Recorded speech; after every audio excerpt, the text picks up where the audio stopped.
Bem, então, bem-vindos a mais esta edição de Perícopes. Hoje nós vamos tratar com Amós, capítulo 8, os versículos 4 a 7.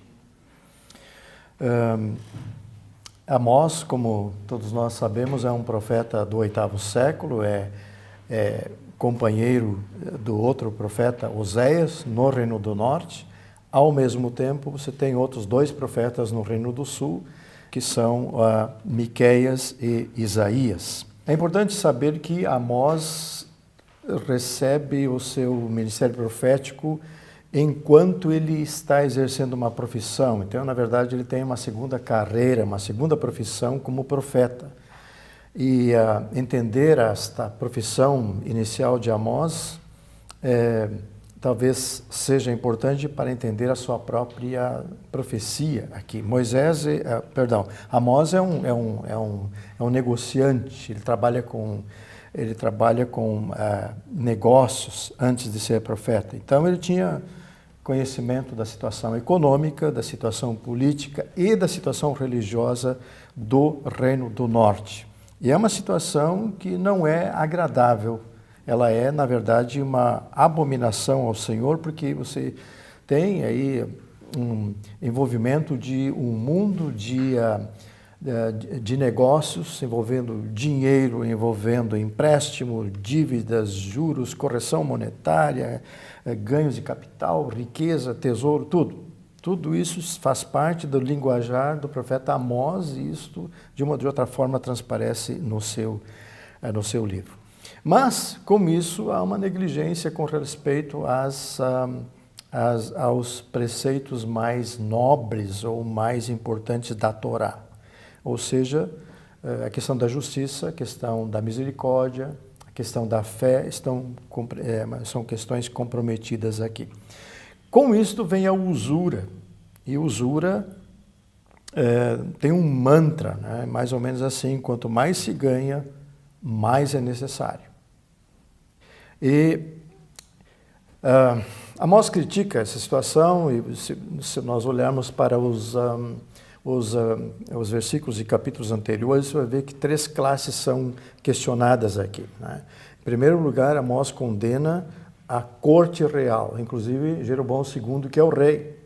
Em segundo lugar, ele condena os juízes pela sua falta de honestidade no julgamento. E em terceiro lugar, está condenando os sacerdotes e, de maneira especial, maus profetas, falsos profetas, como Amazias, que é o seu colega aqui. Vamos ao texto, então. Então, Amós 8, 4. Shim'u zot ha-soafim evion. É importante notar a palavra que antecede a essa palavra hebraica lá em cima, no versículo 3, no final, diz has, silêncio. Deus pede silêncio.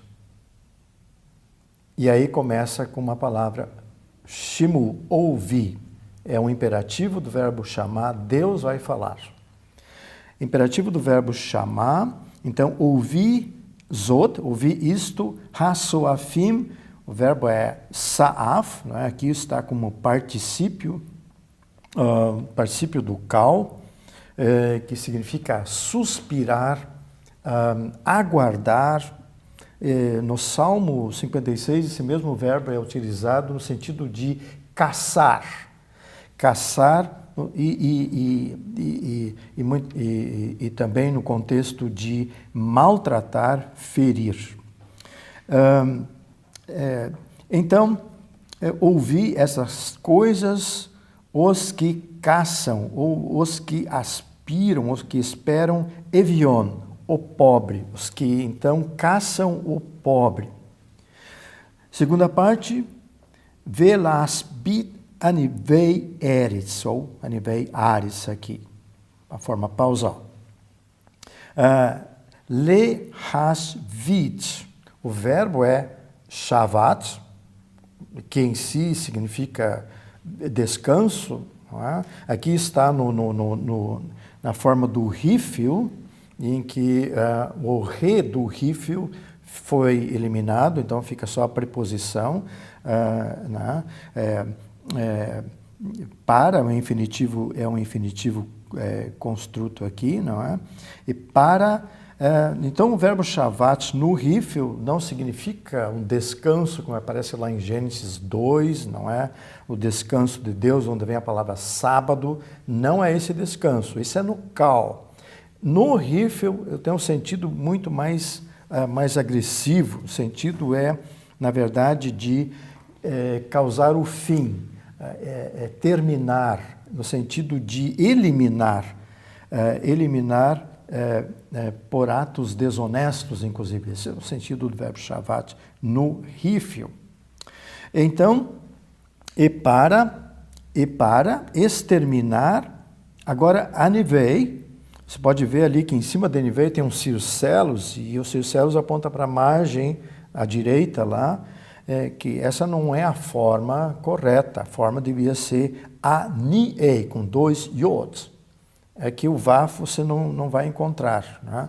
Mas eles não corrigem, então é um ketiv, está escrito assim no texto massorético, mas lá na margem você tem um querer, isso é típico do hebraico, há uma leitura que deve ser aniei. Aniei vem do verbo aná, quer dizer, aqui oprimidos, né? Miseráveis, os miseráveis da terra. Então, é para eliminar os miseráveis da terra. Versículo 5, Lemor matai ya'avor ha-chodesh venashbira shever. Dizendo, matai. Matai quer dizer quando. Tá? E quando Ya'avor, quando passará a Chodesh, a lua nova, ou o primeiro dia do mês, Vehashbira Shever. O verbo shavar aqui está no cortativo, não é?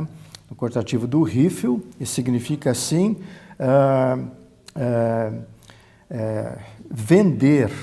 vender cereal. No Kal significa comprar, no Rifel, que é o caso aqui, significa vender. E venderemos shever significa cereal. E venderemos cereal. Veja que é da mesma raiz aqui. Não é? A pergunta no verbo matar, na palavra matar é quando. Essa palavra, então, lua nova está sendo objeto aqui.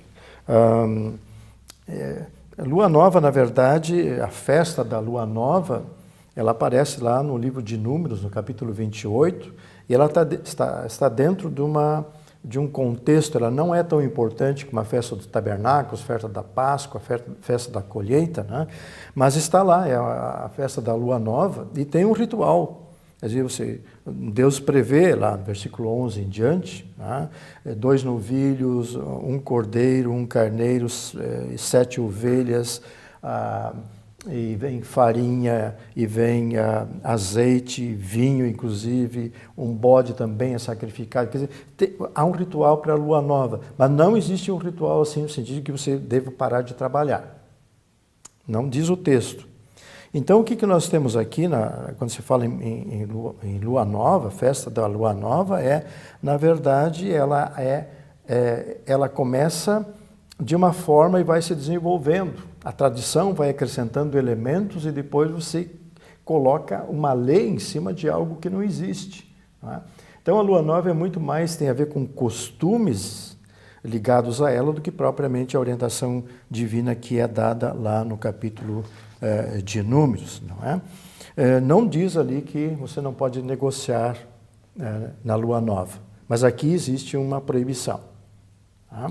E aí a pergunta, quando isso vai passar? Bom, quando é que você sabe que termina o culto? O culto tem um horário, tem um dia, tem um horário. Aqui eles perguntam, quando é que vai terminar o dia da lua nova? Tem um começo e tem um fim. Agora, quando você pergunta, quando?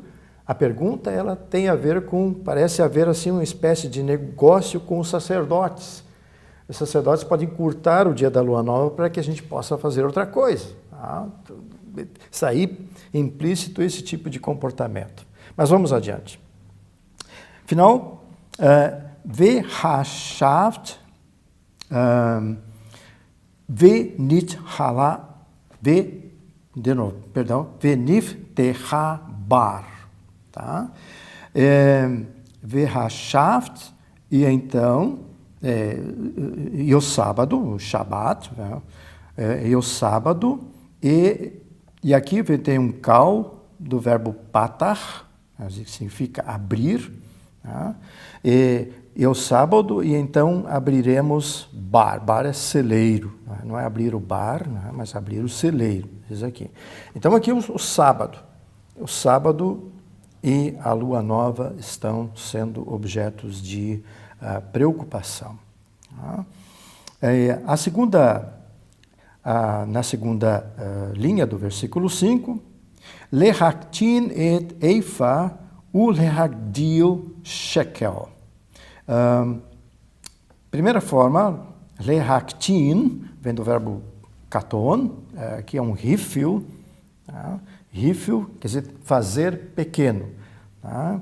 E para fazermos pequeno, para diminuir, não é? É a única vez que aparece esse verbo em todo o Antigo Testamento, tá? Para fazer diminuir o efa. O efa é uma medida de peso. O efa, inclusive, é emprestado provavelmente dos egípcios, né? Equivale a mais ou menos 15 litros. Né? E muitas vezes você usa o efa, é colocado numa sacola com cereal de 15 litros ou 15 quilos, e no fundo você colocava sujeira, você colocava uma outra coisa para dar mais peso. Quer dizer, aí está o sentido desse verbo aqui. Não é? E o outro verbo, o lehagdil, é para aumentar o shekel, e para fazer, de novo um rifle aqui, não é?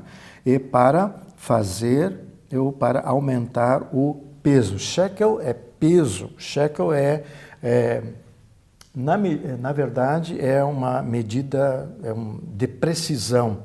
Tem mais ou menos 15 gramas, não 15 quilos. São 15 gramas para medir prata e ouro. Esse é o sentido de shekel aqui. Se você aumenta o peso, né? Então, geralmente eles colocavam algo de metal ao redor, bem camuflado, para que aumentasse o peso. Daí, do outro lado, tinha que colocar mais prata, mais ouro. Então, aí está a fraude. Não é?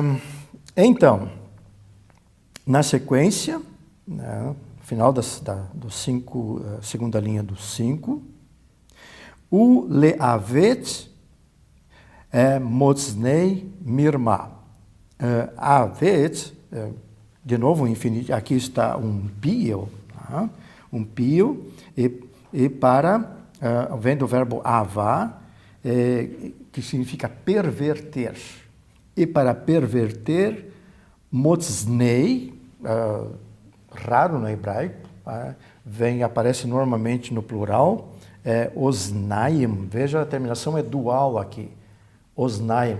Ozen em hebraico significa orelha, ouvido, né? Osnaim, mas tem osnaim também no plural com outro sentido. Em hebraico são os dois pratos da balança, osnaim. Então uma balança e que você tem então também como medidas de precisão. Isso aparece lá em Isaías 40, versículo 12. Quando Deus diz que Ele pesa em balança de precisão os montes que Ele criou. Então, esse é o uso em Isaías. Versículo 6. Liknot bakesef dalim. Kenot, liknot, de novo a preposição le, sempre indica infinitivo, para kenot. Kana vem do verbo kaná. Kaná aqui quer dizer comprar. E para comprar com kesef, com prata, comprar com dinheiro, dalim, pobres. Dalim é um outro termo para Evion, que está lá em cima, e E agora aqui você aparece dal, no singular, os pobres. Então você tem tráfico de pessoas envolvendo aqui. Tá? A segunda parte, ve'evion ba'avur na'alayim. E o pobre, aqui, ba'avur, por causa de sandálias, ou duas sandálias. Tem o dual aqui, né? Por causa de duas sandálias. Quer dizer, a ideia é essa, o pobre não tem nada, só tem duas sandálias, um par de sandálias, e ele vende a si mesmo, não é? Vende a si mesmo para que não lhe seja tirado as sandálias, porque na terra você não pode andar descalço, especialmente no Reino do Norte, em que há um terreno pedregoso e assim por diante. Mas aqui você tem a ideia de como há uma opressão grande sobre o povo de Deus. No Antigo Testamento, você podia vender-se como servo, no sentido assim, você penhorar a si mesmo. Tá? Você tem isso no texto bíblico lá em Êxodo, por exemplo, 23, Deuteronômio também fala sobre isso. Mas o homem, ele podia se vender até um certo período, depois ele podia voltar. Se não pudesse pagar essa dívida, ele podia voltar a ser o que era. Mas não é no sentido de escravidão. É servo no sentido de você paga a conta, não é? E agora, o que é intolerável aqui é você vender-se por causa de um par de sandálias. Né? A sequência, o final do versículo 6, o mafal bar bashbir, ou nashbir, mais propriamente. O mafal significa, aqui vem do verbo nafal, nafal quer dizer cair, né? Então mafal é o substantivo, é aquilo que cai, que resta de uma ação, aí refúgio, ou algo que já não serve mais. Né? Então essa é a ideia aqui. Tá? E o refúgio do celeiro, nashbir, de novo a forma aqui do Rifel, venderemos. Né? E venderemos o refúgio do celeiro. Nada escapa àquele que tem usura. Para finalizar, versículo 7, Nishba Yahweh Bigeon Yaakov. Tá? Nishba vem do verbo shavah, significa jurar, que está no Nifel. Tá? E jurou o Senhor, ou seja, jurou Yahweh, Bigeon, a palavra Gaon, normalmente você tem a palavra kavod, que é glória. Aqui você tem a palavra Gaon Yaakov, que talvez seja algo parecido com glória, mas tem mais a ver com majestade, tem mais a ver com orgulho no sentido bom. Né? O objeto, quem é o Gaon aqui, é o próprio Deus. Ele é o orgulho da nação, mas que está sendo objeto de algo bastante negativo, né, desonroso no contexto do povo de Deus. Tá? Então, orgulho de Jacó. Segunda parte, im eshkar la nesar kol maaseihem. Im aqui, num primeiro momento, significa ser, sempre é condicional, mas quando esse im está conectado à fórmula de juramento, que aparece no começo do versículo, então esse im passa a ser não. Tá? Então, não, eshkar, vem do verbo shakar, que significa que é a primeira pessoa do imperfeito, do verbo shakar, né? Significa esquecer. Então, não esquecerei nesar, esse nome de olam, para sempre. Nesar é uma outra palavra mais usada pelos profetas, não é? Não esquecerei para sempre kol maaseihem. Maaseh vem do verbo assar, E maaseh é o substantivo, obras. Não esquecerei as obras deles. Tá? Então este é o texto, e o texto que o povo de Deus ouve, né? A palavra não é das mais simpáticas, mais evangélicas, ao contrário, são palavras duras, porque o contexto exige palavras duras, né? Esse é o povo de Deus. Tá? E que, de um lado, não obedece à lei de Deus, guardando a lua nova, guardando o sábado, mas como obra. E aproveita-se dessa obra para trabalhos desonestos e esquece de guardar o espírito da Torá, o espírito da lei, que é exatamente outro, né? Um espírito de uma compreensão e aceitação dos pobres. No Antigo Testamento existe uma grande preocupação com os pobres, com os oprimidos, com os necessitados, né? E por isso Jesus diz lá em Isaías 35 que ele, como Messias, veio para evangelizar aos pobres. A palavra é uma dessas que aqui está sendo usada, e ele repete isso lá em Lucas 4, né, quando fala sobre essa mesma questão. Bom, então é o seguinte aqui, se vocês olharem para o capítulo 2, especialmente lá os versículos 6 e 7, vocês vão ter Deus condenando os que vendem pessoas. Tá? Aqui, Deus está condenando aqueles que compram pessoas. Então, esse tráfico de pessoas está sendo questionado aqui. Então, se vive aqui uma ética, religião é religião e negócio é negócio. Quer dizer, as coisas aparentemente não têm nada a ver uma coisa com outra. Qual seria o tema que a gente eventualmente podia utilizar aqui? Eu acho que a palavra inicial é uma palavra boa, ouvir. Ouvir tem a ver com algo que vem de fora, porque aqui dentro não tem mais como, você não tem o que ouvir, né? Então Deus tem que interferir. Né? Depois do silêncio, Deus entra em ação. E quando Deus ainda se deixa ouvir, há alguma esperança. Então, mesmo que as acusações sejam fortes aqui dentro, a palavra não é final. Existe ainda uma oportunidade de volta, né, para Deus. Uma outra coisa que deve ser chamada a atenção aqui é que muitas vezes se usa Amós como padrão, o paradigma para atividades sociais, inclusive movimentos sociais, né, e movimentos assim bastante, às vezes radicais. Né. Na verdade, não é a ênfase de Amós.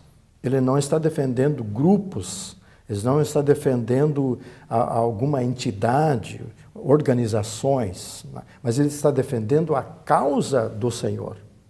E a causa do Senhor sempre ela é individual, né? Tem a ver com as pessoas individualmente. E aí, nesse caso, são os pobres que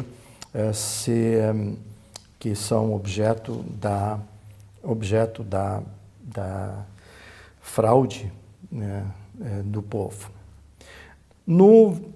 Talvez, para concluir, qual é a parte evangélica mais própria desse texto, é você ir para o capítulo 9, lá você tem um gancho, né?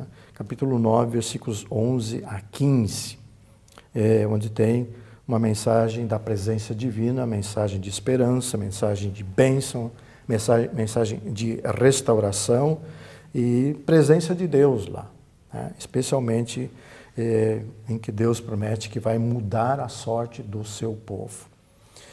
E ligando isso com o Evangelho do domingo, o Evangelho do domingo é Lucas 16, que fala sobre o administrador infiel, você tem fraude sendo executada lá, né? E Jesus está apontando para o perigo da riqueza como objeto de adoração. A riqueza como ídolo, em que você cria um senhor ao lado de outro senhor. Tá? E o Evangelho quer mostrar isto, que este outro Senhor é uma outra riqueza, é um outro tesouro, e esse tesouro é Cristo. Então essa conexão pode ser feita a partir daqui. Ok, é isto. Obrigado.